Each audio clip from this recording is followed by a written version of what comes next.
होता. जातोय सोलापुरात. सोलापूर महापालिकेत भाजपनं एकाहाती सत्ता मिळवली. सोलापुरात भाजपनं बहुमताचा आकडा गाठला. काँग्रेस, राष्ट्रवादी, ठाकरे गट, माकप, मनसे यांचा अक्षरशः सुपडा साफ केला.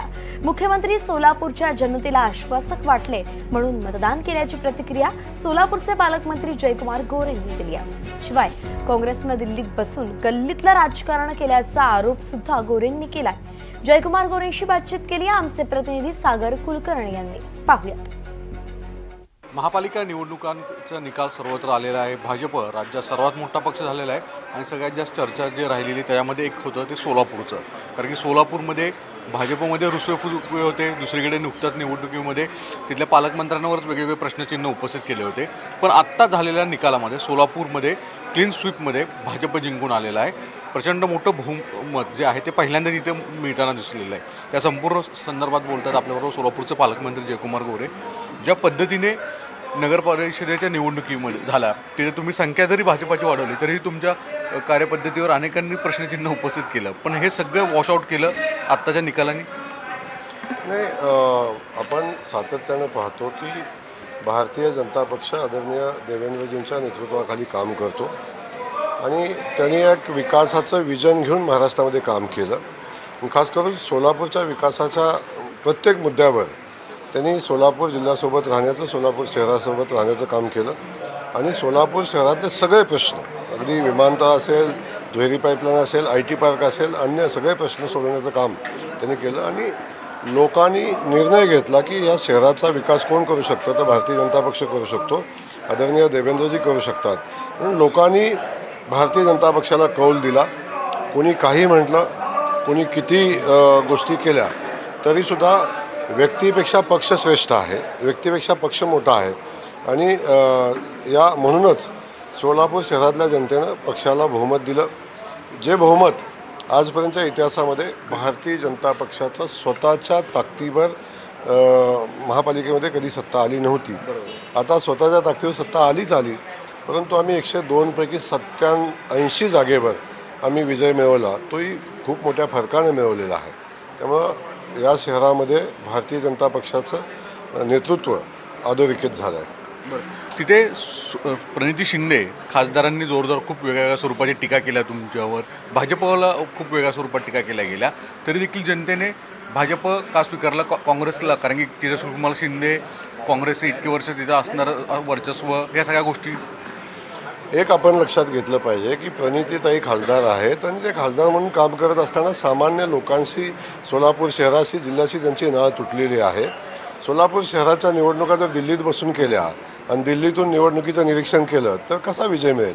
कार्यकर्ते वाऱ्यावर सोडलेले होते, आपण पाहिलं असेल, उमेदवार वाऱ्यावर सोडलेले होते. आणि शेवटी हे सगळी परिस्थिती बघितल्यावर जनतेने यांना वाऱ्यावर सोडलं अशी परिस्थिती आहे. फक्त बोल्ड स्टेटमेंट करणं, मोठ्या मोठ्या नेत्यांच्यावर टीका करणं आणि प्रसिद्धी झोतात राहणं, एवढंच काम प्रणितीताईनं जमतं. याच्यापेक्षा अधिकचं जमत नाही. आरोप करायचे की जे TV-वाल्यांनी, चॅनलवाल्यांनी दाखवले पाहिजे असे आरोप करायचे, मग पालकमंत्री स्वतःच पैसे वाटतात असाही आरोप करायचा. पण आपण एक गोष्ट समजून घ्या की शहरामध्ये काँग्रेस पक्षाचं अस्तित्वच राहिलं नाही. आणि खास करून प्रणितीताई उभ्या होत्या, त्यांना कोण उमेदवार आहे सोलापूर शहरामध्ये हेही माहिती नाही. त्या सोलापूर शहरातल्या नेत्या आहेत. परंतु आपण जेव्हा कार्यकर्त्यांसोबत राहतो, शहरातल्या जनतेच्या सोबत राहून जनतेला जे पाहिजे त्या पद्धतीचा विकास आपण करायचा प्रयत्न करतो. जे सोलापूर शहर कामगाराचं शहर म्हणून प्रसिद्ध होतं, बिडी कामगार असेल, यंत्रमाग उद्योग असेल, यासाठी प्रसिद्ध होतं, ते शहर अलीकडं बघता आपण की हे सगळे उद्योग व्यवसाय कमी झाले आणि शहरामध्ये प्रचंड मोठी बेकारी वाढली. त्याचा परिणाम असा झाला की शहर विस्थापितांचं शहर अशा पद्धतीचं परिस्थिती निर्माण झाली. त्याही परिस्थितीमध्ये आपण बघितलं, ही लोक पुन्हा या शहरामध्ये आणायची असतील, पुन्हा ही लोक शहरामध्ये आणायची असतील तर आपल्याला या शहरात पुन्हा उद्योग उभे केले पाहिजेत. MIDCचं विस्तारीकरण असेल, वस्त्रोद्योग व्यवसायासाठी पाठबळ देण्याचं असेल, IT पार्क उभारणे असेल, या सगळ्या गोष्टी जर आपण केल्या तर शहर पुन्हा विकसित होईल, शहराचं वैभव पुन्हा प्राप्त होईल. अशा पद्धतीचं आश्वासक काम भारतीय जनता पक्षानं शहराच्या समोर ठेवलं, जनतेसमोर ठेवलं. माननीय मुख्यमंत्री त्या ठिकाणी 2 वेळा आले. आणि त्यांनी शहराला ते सांगितलं की आम्ही हे करतोय. त्यांच्यावर विश्वास ठेवला शहरानं देवेंद्रजींच्या नेतृत्वात आणि आपण बघितलं की प्रचंड मोठं बहुमत आता भारतीय जनता पक्षाला दिलं. दोन प्रश्न शेवटचे आहेत. एक तर MIMला पण तिथे यश मिळालं आहे, हे नेमकं कशाचं द्योतक आहे? हिंदू मुस्लिम पोलरायझेशन झालं यामुळे झालं का? दुसरी गोष्ट की ह्या सगळ्या कालावधी दरम्यान भाजपमधला अंतर्गत देशमुखांचा विषयसुद्धा खूप चर्चेचा होता. म्हणजे पहिल्यांदा तुमच्यावर थेट बेछूट स्वरूपात आरोप केले गेले, नंतर तुम्ही ज्या पद्धतीने तिकीट वाटप केलं आणि त्याचा यशात रूपांतर झालं. तर हे नेमकं काय होतं? एक आहे की प्रत्येकाला आपापल्या कार्यकर्त्यांना तिकीट मिळालं पाहिजे असं वाटत असतं. त्यातून काही नाराजीचे प्रश्न निर्माण झालेले होते.